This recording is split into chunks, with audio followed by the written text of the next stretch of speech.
Are you over the moon about supersizing and growing your business? Sharon Horne-Ellstrom here. This is one of my kids' favorite books of all time and one of my favorite children's books of all time. Of course, this is my granddaughter's copy, and my other granddaughter has a copy, and my nephews and nieces all have a copy because I love this book.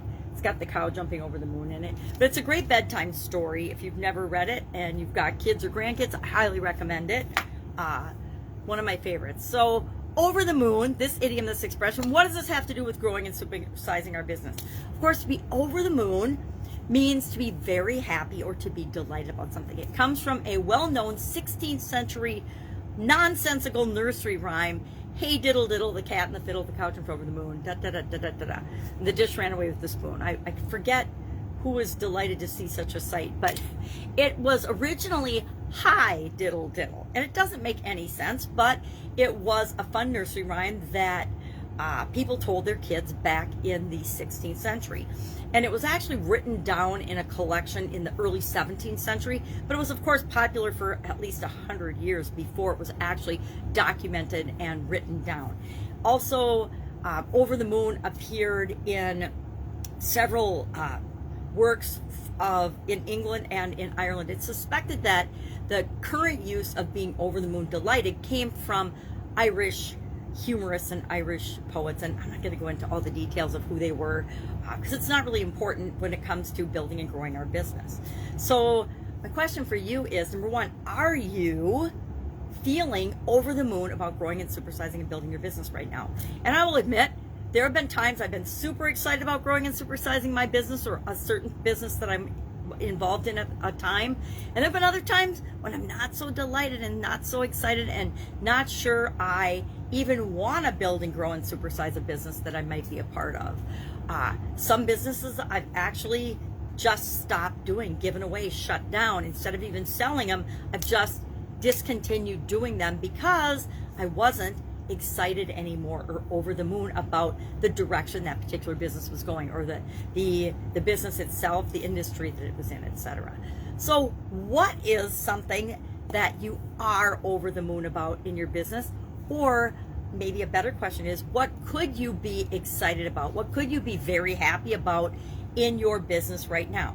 Because if we focus on the things we're happy about right now and we're enjoying and we love about our business right now, and we create more of them. If we focus on the things we don't like, guess what? I learned by personal experience, not the best experiences, that I can actually talk myself out of being involved in a business, even if it's an awesome business for other people, just because of how I feel about it. Not necessarily the most powerful situation. And I learned after just letting go of some businesses that it would have been smarter to build them and pass them on to someone that is excited about them, someone that does love them. One of my favorite questions, I like to ask a lot of questions of myself as well as the people that I interact with and work with. And one of my favorite questions is to ask, what else is possible?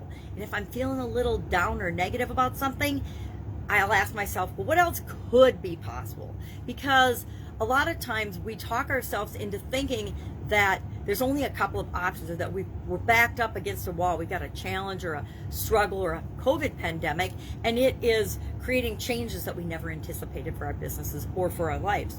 And we have to figure out different possible options and ways to deal with that situation or that challenge. And so often we think in terms of this or that, black or white, and it's just not so. There are always infinite possibilities, infinite ways, infinite things we can do no matter what our situation is. I remember early in my corporate career thinking sometimes that, oh, I have to stay at this job because I've got young kids at home, da da da da da. Even though I had a business on the side, we all, even I, fall into those beliefs that we have to do certain things, we should do certain things.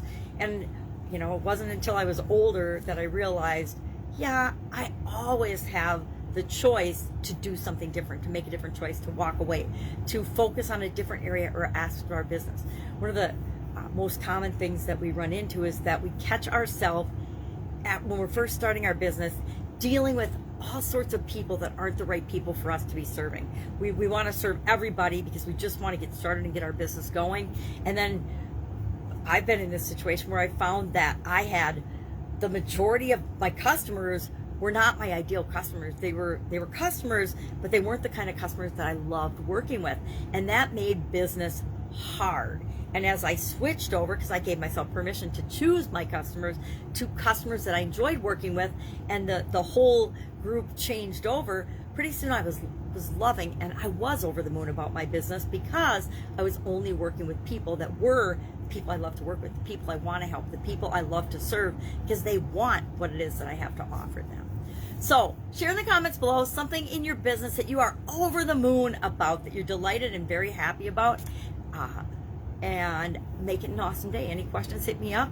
Otherwise, I will be with you tomorrow with another interesting idiom related to emotions, because we're doing an emotions segment for the annual challenge this year. So I'm like, might as well do that with respect to our business as well. And I caught myself focusing on positive, uplifting emotions. Now I'm going to run into where I need to do some negative ones. But so far I'm like, oh, I'm just picking all the positive emotions from my big list of emotion-related idioms.